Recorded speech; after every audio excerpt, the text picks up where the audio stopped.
Afternoon. Sure, that's on silent.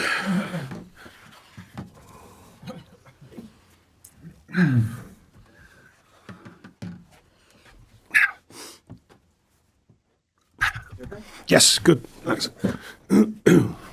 Afternoon, everyone. Welcome to our pre-match press conference to preview our game against Nottingham Forest. We'll start off with Vinny from Sky.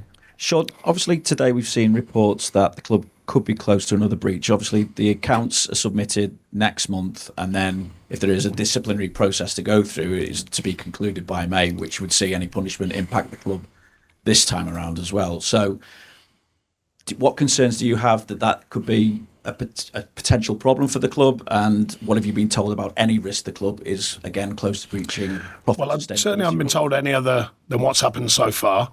I think we were stunned. I think football was stunned by the outcome of the 10 points. So who knows what comes next, not just for ourselves, for many others, I would imagine.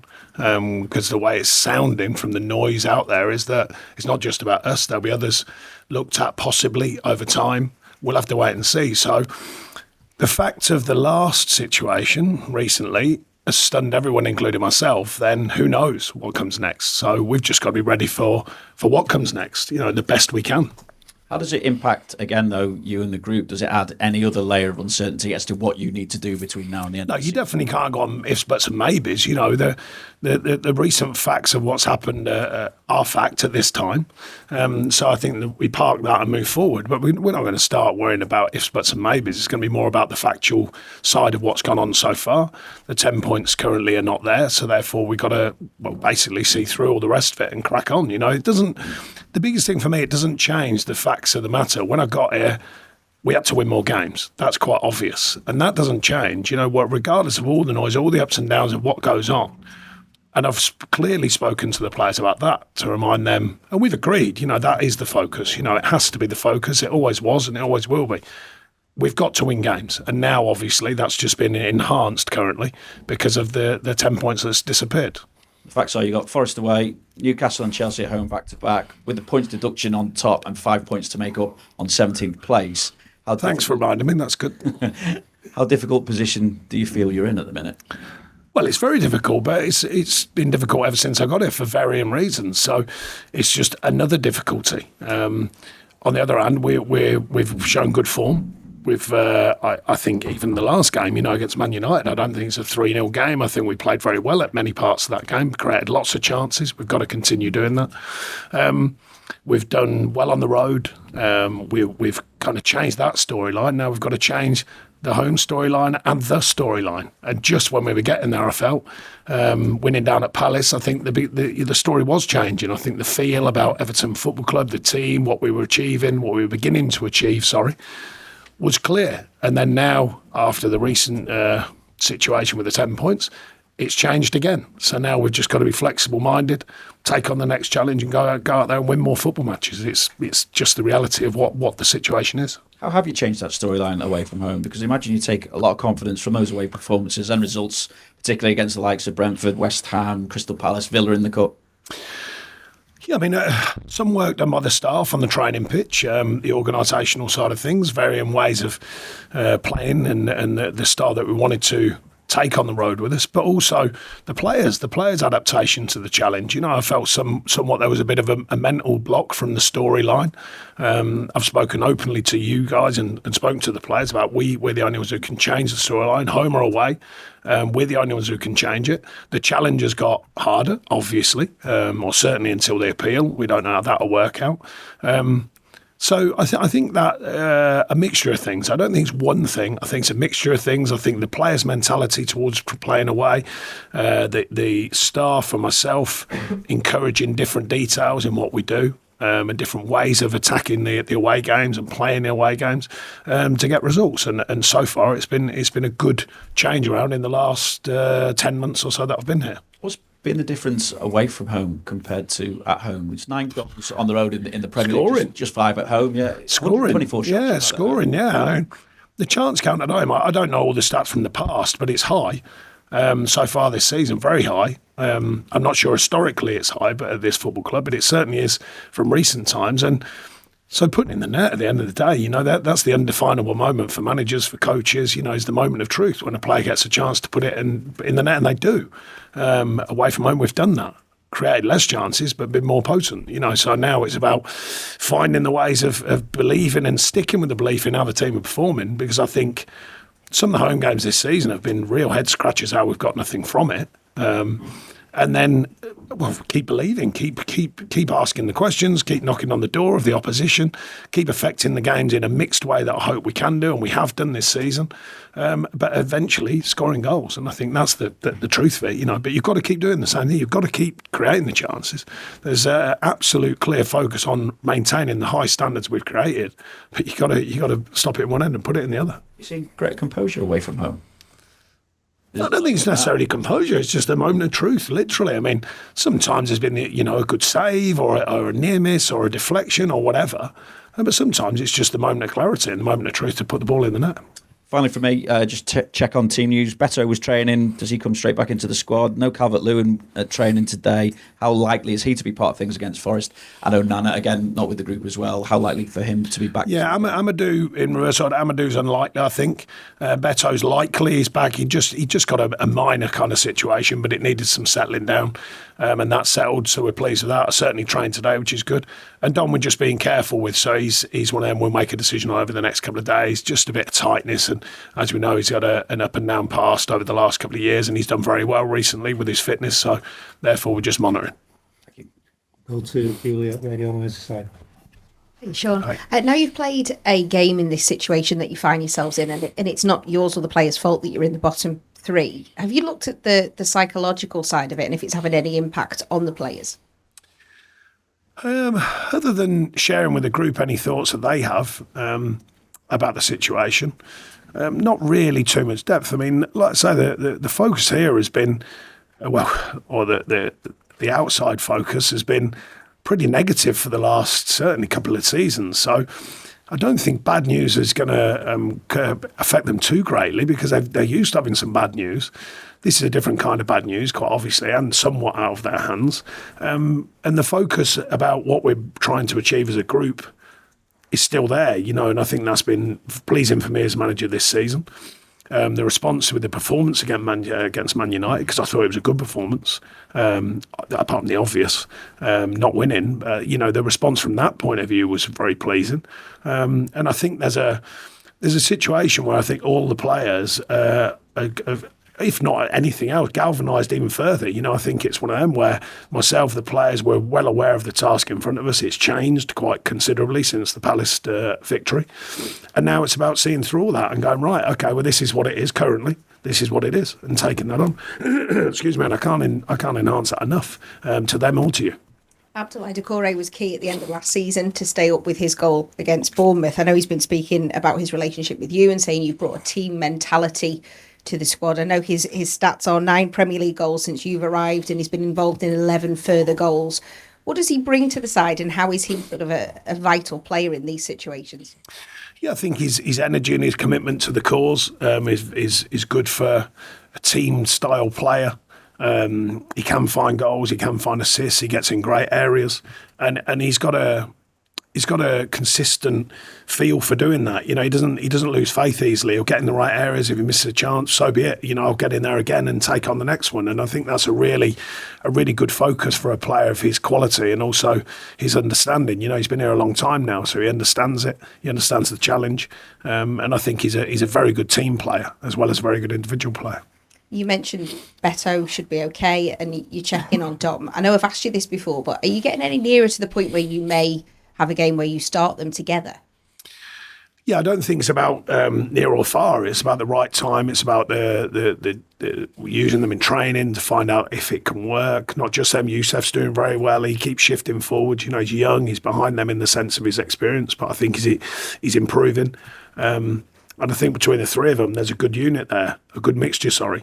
But Duke has done so well from that position, like you've just spoken of. So it's tough to come away from that when he's doing so well. For periods in games, that's different. We've had a little look at it once already, but that might continue to blend into games. But the way that Duke's performing, I think it's fair to say, the level he's performing at, he's in your side. So therefore, that does change the dynamic of the attacking thought of basically 2 strikers or a 1.5 striker with Duke.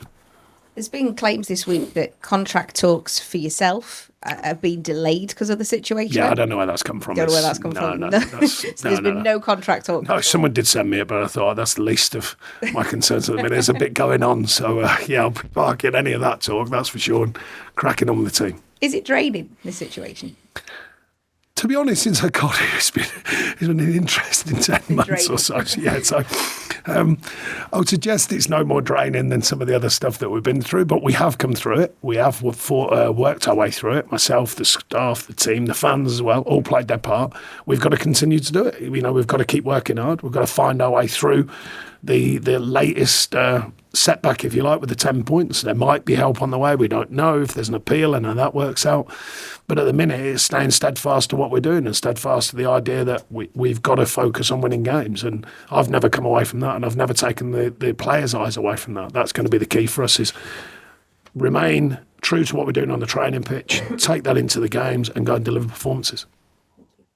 Thanks, Julia. We'll go to Excuse me. Excuse me. You said after Sunday's game you were going to try to speak to the officials during the week. Has that happened? Yeah, only to run by a couple of things happened in the game, the penalty, the VAR, the length of VAR, that type of thing. So slightly on the detail of our game and slightly on the bigger picture. What response did you get? Well, no, we just chatted through. I try and be fair to them, and we keep our conversations as private as possible. So, just had a chat about what I thought. A soft penalty goes against us. It's a delay. There's a change in the referee's decision. All of them things. Just trying to find out from my own knowledge and feedback as well. On officiating, there's plans now to trial sin bins in the game. What are your thoughts on that? I don't know why they don't leave the game alone at times. I don't think it's needed. I don't think it's wanted. Personally, maybe fans will have a different view. How are you going to manage it? So if someone goes off the pitch, how are you going to manage the fans' response to that player who's sitting on the pitch? How are you going to manage the health and safety? How are you going to manage, is he warming up? Is he allowed to warm up? Is he allowed to sit down? Has he got to sit down? Can he warm up? Can he have 2 minutes out of the 10 minutes to warm up to get ready back on the pitch? Well, I'm serious. This is how the world's gone. So I think it's an odd thing to consider, but if it's considered and it's brought in, then that's the way it goes. I'm certainly not in the rule-making business. Do officials need more help, or No, I think help's there, and I'm a big believer in the help that's available through VAR. Everyone knows that. It's just streamlining it. I've said for a couple of years, it's having a patch that I don't think is ideal, and I think we're all aware of that. But I think it's still the right thing for the enormity of what professional football is now, particularly all of professional football, by the way, but particularly in the top level around the world, and certainly the Premier League. I think it needs the detail that it's given, but I do think there's more work to be done on streamlining it, making it more efficient.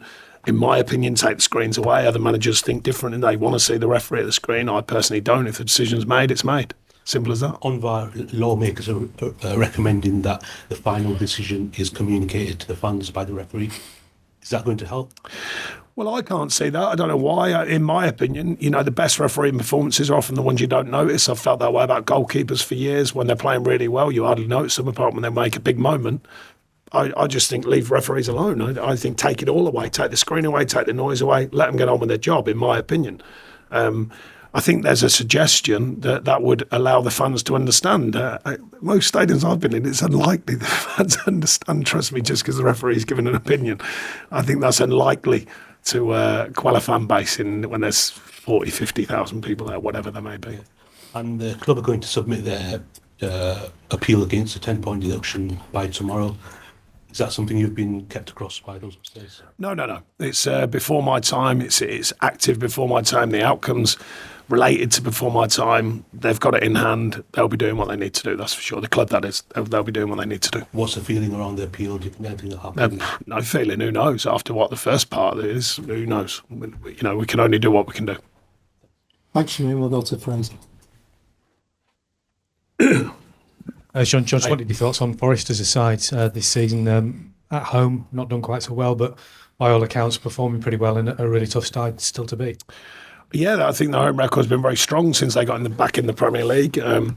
good people there who are trying to do a good job, and it's hard. You know, the Premier League's a hard division. Come up last year and stayed in there, and now the expectation rises. You know, that's just part of being in the Premier League. You know, the expectation season on season rises, and it will do at Forest because it's a big club that was out of that division for a long time, and now it's back in it. And just on, obviously you mentioned the good performance against Manchester United, but despite the result, how difficult or what sort of work do you do in order to try and take those positives from that performance into the next one without dwelling too much on the scoreline itself? Yeah, it's mainly reinforcing, you know, the positives and the production of the team. Of course, you've got to iron out the details. The details in football are massive. We all know that. But no, I think reinforcing the ongoing form side, because I think our form's been strong for a number of games, and I think that's important to remember going into the next game. Thanks, Fraser. Any further questions in the open section, George? Hi, Sean. Just wanted to ask about the right back situation. Obviously, you've got Seamus who's coming back. There's Nathan Patterson as well, who's been in and out the side, and obviously Ash Young has played there as well. We know what Seamus brings, but I just wanted to ask, what does Nathan have to do to sort of hold down that position and make it his own? Keep doing what he's doing, training well, maturing as a player. He's still relatively young and inexperienced in the grand scheme of the Premier League, but I think he's a very good player. Still developing, still looking to develop. He's got two. Miko's doing very well, quite obviously, but with the age, the understanding, the experience of Youngie and Seamus, then it's fair to say he can rub off on these players. They're fantastic pros. You know, Seamus Young are fantastic pros, but they know deep down they're not the future. The future will be built from people like Pao and Miko and the like. So they're growing and maturing all the time, and we're well aware of that. And they're going along really well, and Miko's currently playing very well. Pao's got more to come, but I still think he's a very, very good player. Would you say there's sort of a mentorship role there for Seamus to? Yeah, it's not literal, but you want the likes of Youngie and Seamus to rub off on all the players with their experience, but equally with the fullback areas. Youngie played higher up the pitch, you know, many times, but obviously latterly in his career went more to that fullback role. But I think with Seamus as well coming back to full fitness, who's great around the group, but their awareness of the role, and it just rubs off, you know, being the top pros that they are on a daily basis, it rubs off on the younger players, and Pao's certainly one of them. But he's a very good player in his own right, and he continues to improve. Just one on what would you say to the fans who maybe get frustrated seeing that maybe Nathan coming in out the side, because a lot of fans do really like him, like listening so far? Yeah, well, fans get frustrated about lots of different things. I've become aware of that. So you can't please everyone all the time, you know. I work with these players, and my staff work with these players every single day, virtually, apart from my day off, of course, see them at close quarters. And I think we're aware of the players, what they're doing, how they're playing, and their development. Not so much the older players, different kind of development, more their professional development, but the younger players, how they're developing with their individual basics, the idea of what they're doing, how they're going about it, and all of these things. So we do see them every day, you know, virtually. So we've got a good handle, I think, on when they're ready and how long they go in for, how long they come out for, etc., and when's the right time to play them. And I think that's part of our skill set and being in the game for so long. Thanks very much. Any further questions? No? Okay.